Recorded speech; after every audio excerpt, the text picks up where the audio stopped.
ਅੱਜ ਦੀਆਂ ਖਬਰਾਂ ਪਰ ਆਈਏ ਤੇ ਸਭ ਤੋਂ ਮਾੜੀ ਖਬਰ ਆ ਰਹੀ ਆ ਨਿਊਯਾਰਕ ਤੋਂ। ਨਿਊਯਾਰਕ ਦੇ ਇੱਕ ਸਾਬੇ ਟ੍ਰੇਨ ਸਟੇਸ਼ਨ ਦੇ ਵਿੱਚ ਸ਼ੂਟਿੰਗ ਵੀ ਹੋਈ ਹੈਗੀ ਆ, ਜਿਹਦੇ ਨਾਲ 16 ਜਾਣੇ ਫੱਟੜ ਹੋਏ ਆ ਤੇ ਇੱਕ ਅਨਡੈਟੋਨੇਟਡ ਡਿਵਾਈਸ ਵੀ ਲੱਭੀ ਹੈਗੀ ਆ ਵੀ ਕਿਸੇ ਤਰ੍ਹਾਂ ਦਾ ਹੋ ਸਕਦਾ ਜਿਹਦੇ ਨਾਲ ਜ਼ਿਆਦਾ ਨੁਕਸਾਨ ਹੋ ਸਕਦਾ ਸੀ। ਧੂੰਆਂ ਹੀ ਧੂੰਆਂ ਉਸ ਜਗ੍ਹਾ ਦੇ ਉੱਤੇ ਫੈਲਿਆ ਹੋਇਆ ਸੀ।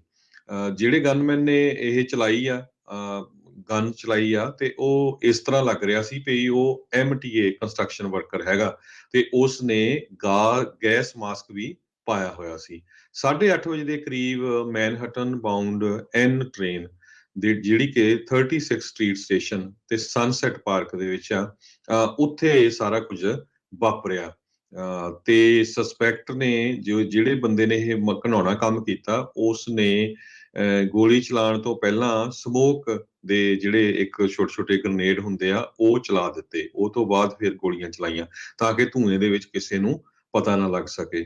ਸੋ ਕੌਪਸ ਤੇ ਹੋਰ ਜਿਹੜੇ ਸੋਰਸਸ ਉਹ ਇਹ ਕਹਿੰਦੇ ਆ ਵੀ 5 ਜਾਣਿਆਂ ਦੇ ਗੋਲੀਆਂ ਲੱਗੀਆਂ ਹੈਗੀਆਂ ਆ, ਤੇ 16 ਜਾਣੇ ਹੁਣ ਅਪਡੇਟ ਹੋ ਰਹੀ ਆ ਇਸ ਟਾਈਮ ਬੁਰੀ ਤਰ੍ਹਾਂ ਫੱਟੜ ਹੋਏ ਹੈਗੇ ਆ। ਉਸ ਸਟੇਸ਼ਨ ਤੇ ਬਹੁਤ ਹੀ ਜਿਹੜੀਆਂ ਪਿਕਚਰਸ ਆ, ਤੁਸੀਂ ਦੇਖ ਨਹੀਂ ਸਕਦੇ, ਇੰਨੇ ਖੂਨ ਨਾਲ ਲੱਥਪੱਥ ਹੋਏ ਲੋਕਾਂ ਦੀਆਂ ਹੈਗੀਆਂ। ਸੋ ਉੱਥੇ ਦੇ ਜਿਹੜੇ ਮੇਅਰ ਆ, ਉਹ ਵੀ ਉੱਥੇ ਪਹੁੰਚ ਚੁੱਕੇ ਆ ਆਲਰੇਡੀ। ਨਿਊਯਾਰਕ ਸਾਨੂੰ ਪਤਾ ਵੀ ਅਮਰੀਕਾ ਦਾ ਇੱਕ ਇਦਾਂ ਦਾ ਸ਼ਹਿਰ ਆ ਜਿੱਥੇ ਵੀ ਕਹਿੰਦੇ 24 ਘੰਟੇ ਲੋਕ ਸੌਂਦੇ ਨਹੀਂ ਹੈਗੇ। ਜੀ ਮੇਅਰ ਐਰਿਕ ਐਡਮਸ ਨੇ ਇੰਸੀਡੈਂਟ ਦੇ ਬਾਰੇ ਬਰੀਫ ਕੀਤਾ ਹੈਗਾ। ਜੀ ਹਰਜੋਤ ਸਿੰਘ ਜੀ, ਫੱਟੜ ਹੋਏ ਲੋਕਾਂ ਦਾ ਆંકੜਾ ਵੱਧ ਕੇ ਹੁਣ 17 ਤੱਕ ਜਿਹੜਾ ਉਹ ਪਹੁੰਚ ਚੁੱਕਾ ਹੈਗਾ ਆ। 36ਵੇਂ ਸਟਰੀਟ ਦੇ ਉੱਤੇ ਸਬਵੇ ਸਟੇਸ਼ਨ 4th ਐਵੀਨਿਊ ਜਿਹੜਾ ਬਰੁਕਲਿਨ ਸਨਸੈਟ ਪਾਰਕ ਆ ਉਸਦੇ ਨਜ਼ਦੀਕ ਜਿਹੜਾ ਉਹ ਸੀਗਾ, ਇਹ ਨੇਬਰਹੁੱਡ ਦੇ ਵਿੱਚ ਘਟਨਾ ਵਾਪਰੀ ਆ। 911 ਕਾਲਸ ਜਦੋਂ ਅਫਸਰਾਂ ਨੂੰ ਜਿਹੜੀਆਂ ਉਹ ਪਹੁੰਚੀਆਂ ਤੇ ਉਸ ਤੋਂ ਬਾਅਦ ਦੇ ਵਿੱਚ ਤੁਰੰਤ ਉੱਥੇ ਪਹੁੰਚੇ ਸੀਗੇ। ਇਸ ਹਮਲੇ ਤੋਂ ਬਾਅਦ ਦੇ ਵਿੱਚ ਅਹਤਿਆਤੀ ਤੌਰ ਦੇ ਉੱਤੇ ਜਿੰਨੇ ਵੀ ਲੋਕਲ ਸਕੂਲਸ ਆ ਉਹਨਾਂ ਨੂੰ ਲੋਕਡਾਊਨ ਦੇ ਉੱਤੇ ਕਰ ਦਿੱਤਾ ਗਿਆ ਸੀਗਾ, out of an abundance of caution.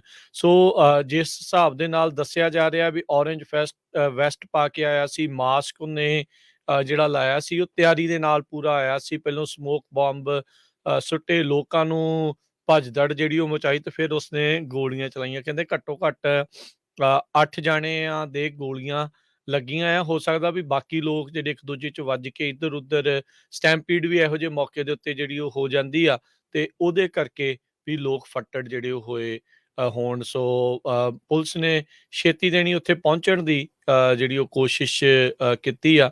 ਕਹਿੰਦੇ ਵੀ ਜਿਹੜੇ ਲੋਕ ਉੱਥੇ ਸੀਗੇ ਪਹਿਲੋਂ ਕਹਿੰਦੇ ਵੀ ਉਹਨਾਂ ਨੂੰ ਤਾਂ ਇੱਦਾਂ ਲੱਗਾ ਵੀ ਜਿੱਦਾਂ ਪਟਾਕੇ ਚੱਲ ਰਹੇ ਆ ਫਲੋਰ ਦੇ ਉੱਤੇ।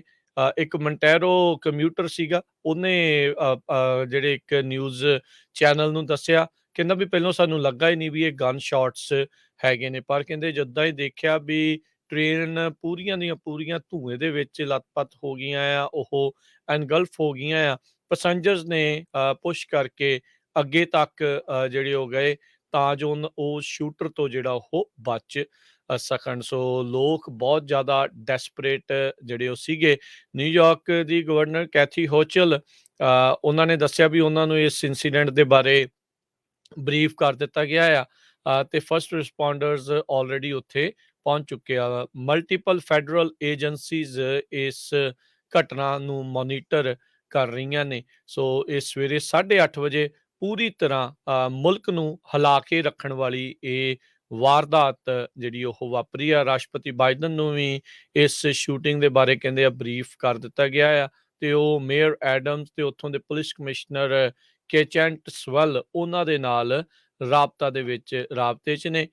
ਜੈਨ ਸਾਕੀ ਜਿਹੜੇ ਵਾਈਟ ਹਾਊਸ ਦੇ ਪ੍ਰੈਸ ਸਕੱਤਰ ਆ, ਉਹਨਾਂ ਨੇ ਇਸ ਦੇ ਬਾਰੇ ਜਿਹੜੀ ਉਹ ਜਾਣਕਾਰੀ ਦਿੱਤੀ ਹੈਗੀ ਆ। ਸੋ ਤਸਵੀਰਾਂ ਜਿਹੜੀਆਂ ਹਰਜੋਤ ਸਿੰਘ ਜੀ ਡਰਾਉਣੀਆਂ ਨੇ। ਅਜੇ ਤੱਕ ਆਪਾਂ ਇਹ ਕਹਿ ਸਕਦੇ ਵੀ ਰੱਬ ਦਾ ਸ਼ੁਕਰ ਆ ਕਿਸੇ ਦਾ ਜਾਨੀ ਨੁਕਸਾਨ ਨਹੀਂ ਹੋਇਆ, ਪਰ ਆਪਾਂ ਤਸਵੀਰਾਂ ਜਿਹੜੀਆਂ ਦੇਖ ਰਹੇ ਹਾਂ ਵੀ ਉੱਥੇ ਮੌਕੇ ਦੇ ਉੱਤੇ ਲੋਕ ਇੱਕ ਦੂਜੇ ਦੀ ਮਦਦ ਕਰ ਰਹੇ ਆ, ਖੂਨ ਦੇ ਨਾਲ ਲੱਥਪੱਥ ਨੇ, ਮੈਡੀਕਲ ਸਹੂਲਤਾਂ ਜਿਹੜੀਆਂ ਇੱਕ ਦੂਜੇ ਨੂੰ ਪ੍ਰਦਾਨ ਕਰਨ ਦੀ ਕੋਸ਼ਿਸ਼ ਕਰ ਰਹੇ ਆ।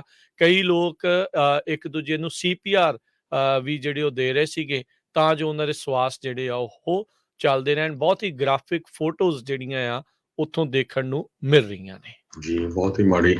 ਸੋ ਆਪਣੀ ਪੰਜਾਬੀ ਜਿਹੜੀ ਯੂਐਸ ਦੀ ਟੀਮ ਅਰਦਾਸ ਕਰਦੀ ਵੀ ਸਾਰੇ ਠੀਕ ਠਾਕ ਚੜ੍ਹਦੀ ਕਲਾ 'ਚ ਰਹਿਣ। ਜੀ ਕਹਿੰਦੇ ਜਿੱਦਾਂ ਤੁਸੀਂ ਹਰਜੋਤ ਸਿੰਘ ਜੀ ਇਸ ਦੇ ਵਿੱਚ ਇੱਕ ਹੋਰ ਅਪਡੇਟ ਜਿਹੜੀ ਦੱਸੀ ਸੀ ਨਾ, ਅਨਡੈਟੋਨੇਟਡ ਜੀ ਜਿਹੜਾ ਇੱਕ ਮਟੀਰੀਅਲ ਮਿਲਿਆ ਆ। ਸੋ ਨਿਊਯਾਰਕ ਪੁਲਿਸ ਡਿਪਾਰਟਮੈਂਟ ਦਾ ਬੰਬ ਸਕੁਆਡ ਵੀ ਮੌਕੇ ਦੇ ਉੱਤੇ ਉਹ ਪਹੁੰਚ ਗਿਆ ਸੀਗਾ। ਸੋ ਜਿਹੜੇ ਕੰਪਿਊਟਰਸ ਆ, ਜਿੱਦਾਂ ਤੁਸੀਂ ਦੱਸਿਆ ਪਹਿਲਾਂ ਵੀ, ਉਹਨਾਂ ਨੂੰ ਲੱਗਾ ਵੀ ਐਮਟੀਏ ਦਾ ਵਰਕਰ ਹੀ ਜਿਹੜਾ ਉਹ ਸੀਗਾ। ਕਿਸੇ ਨੇ ਉਸ ਨੂੰ ਬਹੁਤੀ ਅਟੈਂਸ਼ਨ ਜਿਹੜੀ ਉਹ ਪੇ ਨਹੀਂ ਕੀਤੀ, ਕਿਉਂਕਿ ਉਹਨੇ ਉਹ ਜਿਹੜਾ ਰਿਫਲੈਕਟਿਵ ਔਰੇਂਜ ਸੂਟ ਹੁੰਦਾ ਆ ਜਾਂ ਰਿਫਲੈਕਟਰ ਉੱਤੋਂ ਦੀ ਜਿਹੜੀ ਵੈਸਟ ਹੁੰਦੀ ਆ, ਉਹ ਪਾਈ ਹੋਈ ਸੀਗੀ। ਸੋ ਜੀ ਹਾਲ ਦੀ ਘੜੀ ਕੌਣ ਸੀਗਾ, ਸਸਪੈਕਟ ਕਿੱਦਾਂ ਆ, ਉਹਦੇ ਬਾਰੇ ਕੁਝ ਵੀ ਪਤਾ ਨਹੀਂ। ਉਸ ਦੇ ਲਈ ਹਰਜੋਤ ਸਿੰਘ ਜੀ ਮਿਲਾ ਦਾ ਮੈਨ ਹੰਟ ਚੱਲ ਰਹੀ ਆ। ਲੋਕ ਉਸ ਨੂੰ ਲੱਭ ਰਹੇ ਨੇ, ਕੋਸ਼ਿਸ਼ ਜਿਹੜੀ ਉਹ ਕਰ ਰਹੇ ਆ। 36 ਸਟਰੀਟ ਸਬਵੇ ਸਟੇਸ਼ਨ ਦੇ ਉੱਤੇ ਇਹ ਗੋਲੀਬਾਰੀ ਦੀ ਘਟਨਾ ਵਾਪਰੀ ਆ। ਜੀ